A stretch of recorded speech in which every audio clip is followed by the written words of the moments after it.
Well, let's tease out attack then, Ian, because well, for all the kind of dominance as we're calling it for the first hour, it's one try, and it's no points for about 62, 3 points 63 in minutes. 63 minutes. 3 points in 63 minutes, and just like not looking threatening, you know, never feeling like that they're asking big questions of New Zealand. And again, this is not a new problem. If you're kind of clinging to they're undercooked thing.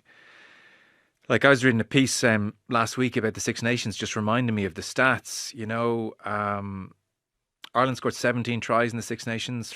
France scored 30. England scored 25. I know, Ian, you've said they're changing how they're playing, so playing not as much possession, but nonetheless, possession's dropped way back to kind of 50%, which is as low as it's been for a long time with Ireland. Second from bottom in the Six Nations for metres made. Second from bottom for offloads. Your point about McCluskey, interesting, but so second from bottom for offloads. Second from bottom for line breaks. Last for defenders beaten. You know, that kind of X factor. Last for defenders beaten in the Six Nations. And then there's a stat I saw, Opta. It's a subjective term, but we'll take it for what it is. Bad passes. They measure bad passes. Ireland, top of the list for bad passes in the Six Nations, 61. And then November, 21 handling errors against New Zealand. So it feels like nothing's really working about the attack. Give us your take on what you saw from the attack on Saturday. Yeah, like I think historically Ireland, if you go back to like Joe Schmidt's era to this point, it's about the system breaking down the opposition. And we got great success in the lead up to the World Cup and at the World Cup with that. And it was about players doing their roles, ensuring that we were really accurate at the breakdown, not forcing offloads or keeping the ball alive by popping it off the deck. And it was about unlocking the opposition defence. When you look at the weekend, first off, the pitch was tiny at the weekend, which made it really difficult. It was narrow and it was short, so there was just a little bit less space. The two of the tries that New Zealand get come from defensive errors. So it was Fayanganuku, great bit of footwork on Ringrose, and then he manages to get an offload away with effectively three defenders around him. And then the one in the second half where Ringrose shoots, Bundy sits, and then they slip through, and then it's a lovely little delayed pass for Mackenzie on that short line. But that comes from an individual bit of brilliance. So as we said there, defenders beaten, footwork, creating an opportunity.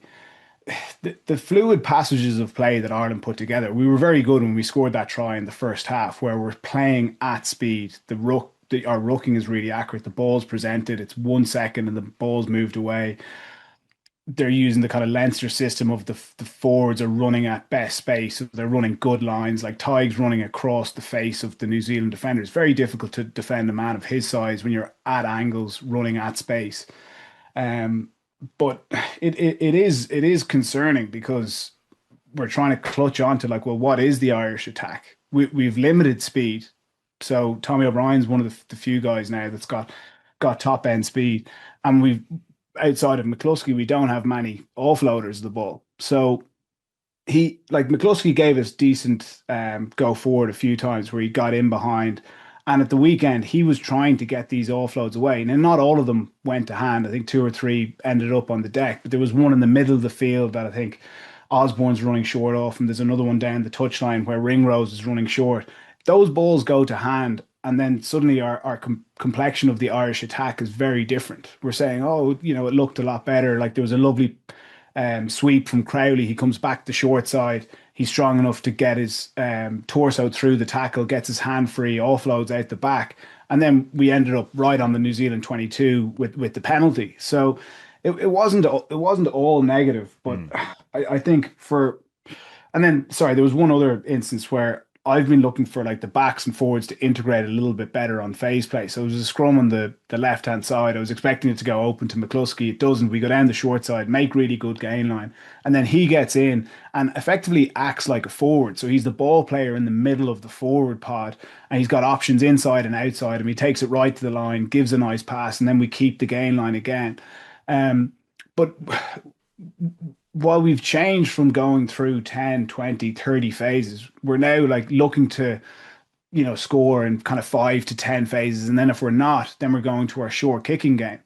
And each time we did that at the weekend, I was looking at the option. I was thinking that's a good option. But the first grubber kick that Crowley puts through, it's too far and ends up going into the in goal area. Barrett touches it down. And then where we've had so much success off goal line restarts and 22 restarts, we didn't make the most of it. The next play starts with, a line out back in our own half. The next grubber kick, in fairness to Jordan, he does really well. He reads it and gets back, and he gets a good clearance kick away. And then the one that was a bit of a killer was when Crowley chips the ball for Tommy O'Brien, and we get really close to get winning that ball in the air. So like there are three really good attacking opportunities where we've actually played really well to get into that position. They're beginning to look a little bit ragged in the frontline defense. Their backfield cover is a bit disjointed. Those kicks are on, and if they are executed and we regather it, they're probably resulting in tries. But we're only measuring 3 of them from one game. And that's where, if you measure, the success that Munster have had from that short kicking game so far this season, they're getting probably 30, 40% of those kicks back. We just didn't get our hands on those at the weekend. And again, that changes the complexion that we have on the Irish attack. So I'm not overly concerned about it. It's closer to clicking than we might think. Okay. Do you feel it is as well? I'm not as confident that it is. I think they've gone away from some of the things that made them great in the first place. I don't think we see the forwards interplays in the same kind of way, playing amongst them, keeping those short passes that just bamboozle defences at the height of the Farrell era. They've gone away from that. They don't go front door enough. I think they don't, like when they scored the try on Saturday, it was off the back of a really good play by Crowley up the left, and then they get the penalty, and then they start winning collisions, and it's like, well, if you're able to do that once, that's a way into the game for you. You're dominant in this phase of the game, and they kind of went away from that, and some of the decision making is just, it's a little bit muddled at the moment. So I can see what Ian's saying, and like, yes, the offloads stick, or the Crowley pass to Osborne, which Andy Farrell pinpointed as the moment that the game turned.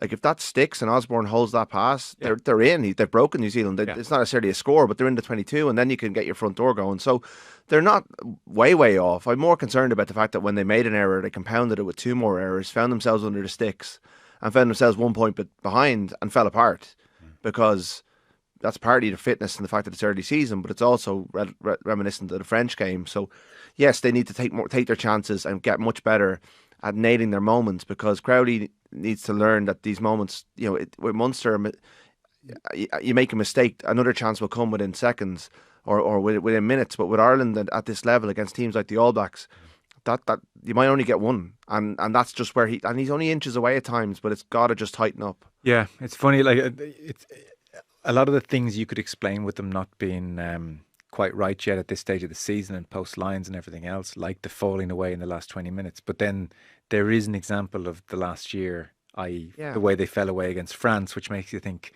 maybe it's more of a trend than just a one-off after a poor build-up to this game. Just on that. Yeah, Joe, sorry. Shoot. Like they aren't fully up to speed yet, and the cohesion wasn't quite there. Maybe like a bit more cohesion. Those offloads are sticking. There was one line out in the first. Could I just make the point though? They haven't been sticking for a year. No, you're right. And that's my point. That like, if this was an anomaly, then I think you'd sit around the table and say, well, you got to be fair to them. They've had terrible build-up, lines undercooked. They had a bad day.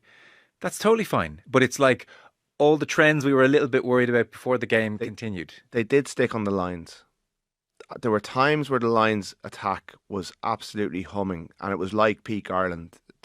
In the Aviva against Argentina, with very limited build-up play and without a lot of the Leinster players, actually, the lines hit with all the same coaches, and a number of Irish players were there, were unbelievable. And there were times during the Lions tour that they, like the first half, with the Ireland team plus a couple of English guys and the odd Scot, were able to produce this. So there is recent evidence of a lot of these players getting to that level.